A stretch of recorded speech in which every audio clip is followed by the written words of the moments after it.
energy, nasa inyo yung energy ng success, guys, 'no.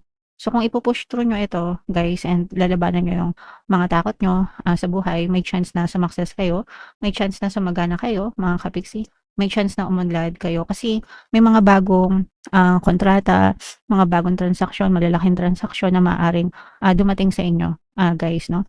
And magdadala ito ng more success, more progress, 'no. Magiging maganda, progressive yung inyong pamumuhay, yung blessings niyo kung lalabanan niyo yung mga takot niyo, guys, okey? So,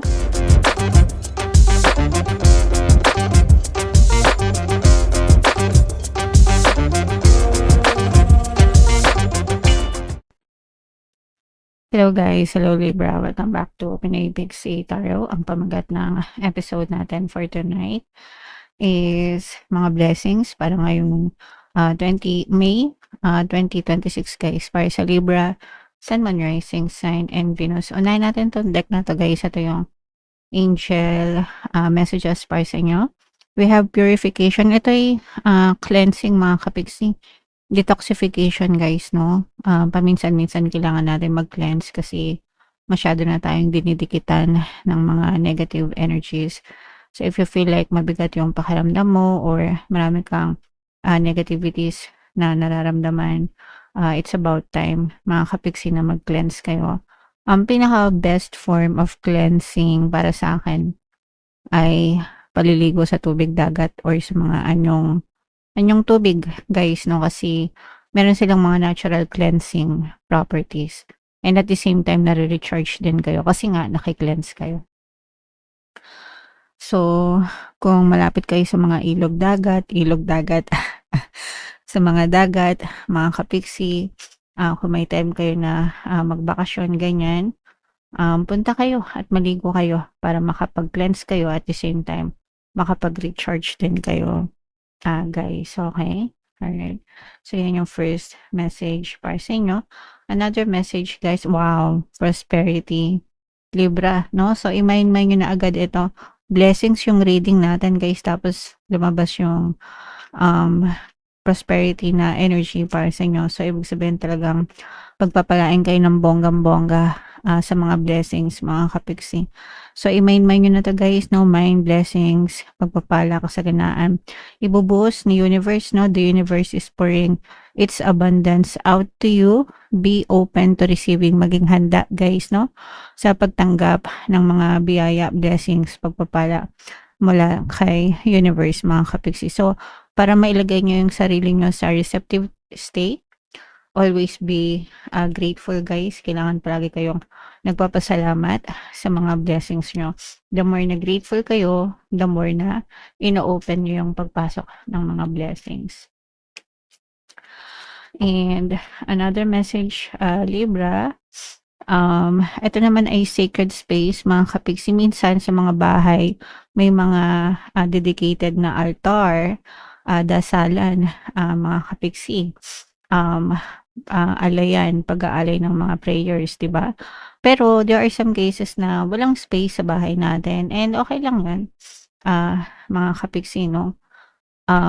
Kung hindi kayo makapag-dedicate ng space, at least sa kwarto nyo, have some quiet time with the divine spirits. Doon kayo magdasal, mga kapiksi. Yung iba naman ginagawa, talaga nagpupunta sila sa church, no?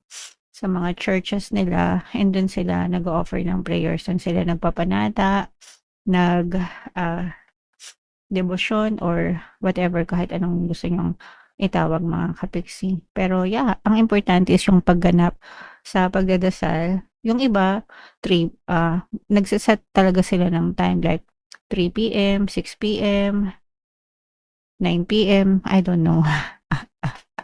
Whatever works for you, mga kapiksi. Siyempre kailangan yung fit din sa schedule nyo kasi 'di ba siyempre, some of us busy din sa pagtatrabaho. So, yeah, basta make sure na magdasal kayo, mga kapiksi, sa loob ng isang araw, okay? Alright. So, ito, guys, i-mind nyo na 'tong prosperity, pagpapala, kasaganaan. Ito naman ay sa love, guys, 'no, love message or love advice para sa'yo, Libra.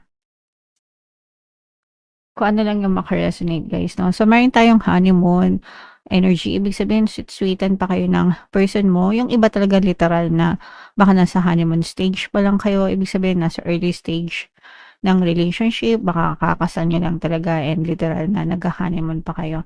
Yung iba naman guys, puwedeng you're still in the early stages of the relationship, kaya sweet-sweetan pa. So, sa panahon ngayon guys, maraming, um, lahat na naka-smartphones, um, may mga video, may mga camera, 'di ba? So, i-document niyo lahat ng sweet moments together mga kapiksi.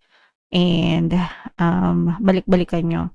Guys, panoorin niyo, balik-balikan niyo para maalala niyo yung feeling, yung energy. Gawin niyo yun araw-araw para everyday nare-remind kayo how lucky you are to be in that relationship, guys, okay? So, basahin niyo yung book ni, Bruce Lipton, The Honeymoon Effect. Super ganda, guys, okay? Another message, Libra, wedding, ayan. So, yung iba, pagkatapos magpakasal, magha-honeymoon. Okay, so yung iba maaaring may mga kasalang maganap, 'no? Ngayong season na 'to, ngayong panahon na 'to, guys. And another message, ito naman deception, this is more on negative guys, 'no? This is negative pala.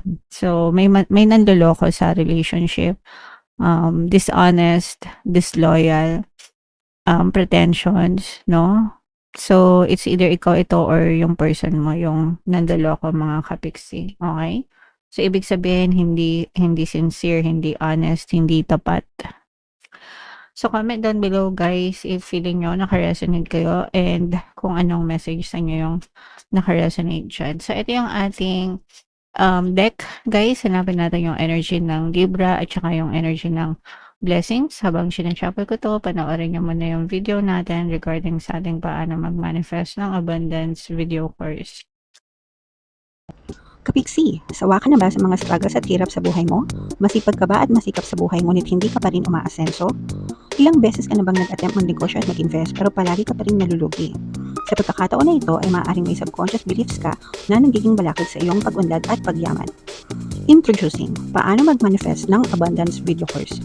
Dito ay matututunan mong ma-overcome ang mga balakid mo para tuluyan ka ng umunlad, umasenso, sumagana, maging matagumpay, successful at maswerte sa iyong kabuhayan, pera, trabaho, negosyo sa lapi at kaperahan ng bonggang-bongga. Dali, mag-send na ng email sa pinoypixie@gmail.com at simulan na ang iyong pagyaman ngayon. Alright, so sa lahat ng gusto mag-avail ng course guys, meron tayong paano mag-manifest ng abundance video course, paano mawala ang third party, at magkaroon ng harmonious na relationship, paano pabalikin si ex or vice breakup. Sa mga interesado guys, mag-send lang kayo ng email sa pinoypixie@gmail.com. And sa mga naghahanap ng pampaswerte guys, meron tayong money shaker jar. Ito yun guys, super effective na pampaswerte na to, at saka ito mga kapipsi. So, sa mga interesado, mag-send lang kayo ng message sa WhatsApp number ko. Ito yung number guys. So, super effective niyang pampaswerte na yan guys, no? Pwede yan sa trabaho, kaperahan, negosyo, salapi, life in general. Marami nang sumakses dyan guys, kaya huwag na kayo magpahuli. So, Libra kayo ay na-present ng Queen of Swords. Meron ditong presence ng another fire sign, Aries, Leo, Sagittarius, another air sign, Aquarius, Gemini, Libra. So, pwedeng may ganyan kayo sa yung natal chart or you may be dealing with other signs na may ganyan sa kanilang natal chart. So, this is both positive and negative mga kapiksi. Ito guys, yung negative, it's either negative situation or pwedeng mga balakid sa abundance nyo or sa pagpapala. Yung mga balakid dito guys, this is more on balakid mga kapiksi kasi marami kayong mga ideas mga kapiksi, marami kayong mga naiisip na gustong gawin. Nasa inyo yung desire na umasenso, umanlad, sumagana sa buhay, pero alam nyo yung steps na gagawin nyo, pero takot kayong kumilos or takot kayo na mag-push mga kapiksi.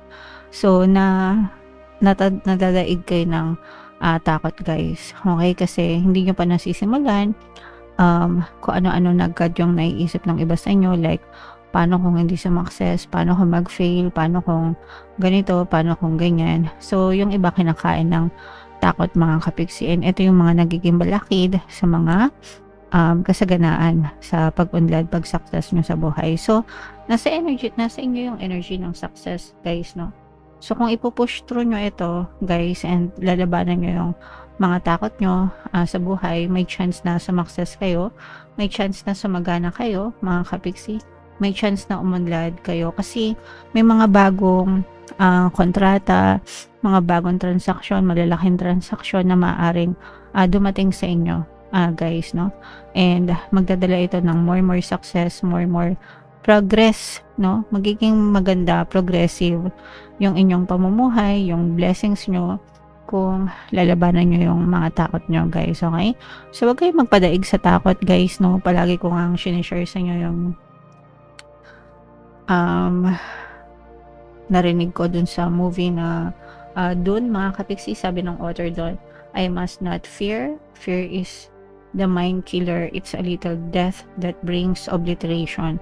So, in layman's term, yung mga takot natin, yung pumapatay sa mga pangarap natin sa buhay. So, wag nyong hayaan, no?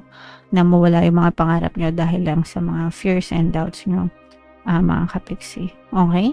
Alright. Sa love naman, guys, blessed din kayo kasi this is a new chapter sa love life, mga kapiksi. Yung iba, literal na maaaring magpakasal. Lalo na, guys, kung AFAM, no? Kung mga AFAM or ibang lahi, kasi yung iba sa inyo, ibang lahi yung person, mga kapiksi. Pero hindi siya nagiging hadlang, no?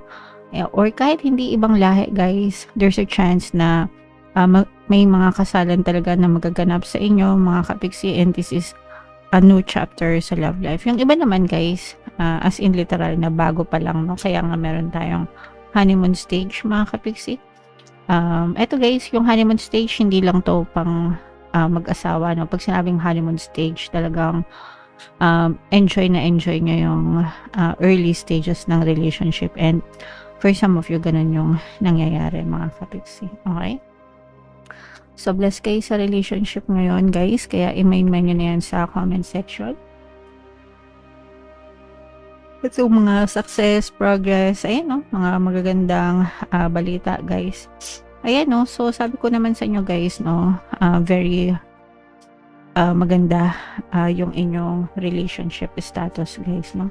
Talagang blessed yung relasyon ng iba sa inyo, talagang sweet, malambing, harmonious, guys, punong-puno ng pag-ibig, punong-puno ng pagmamahal. So, prosperous kayo or abundant kayo sa love and happiness, guys, pagdating sa romantic relationship, mga kapiksi.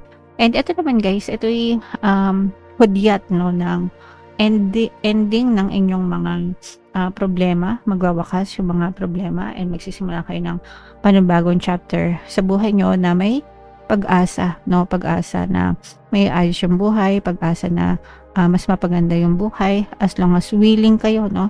To take your chances, willing to take risks pagdating sa kabuhayan, kaperahan, Libra. Okay?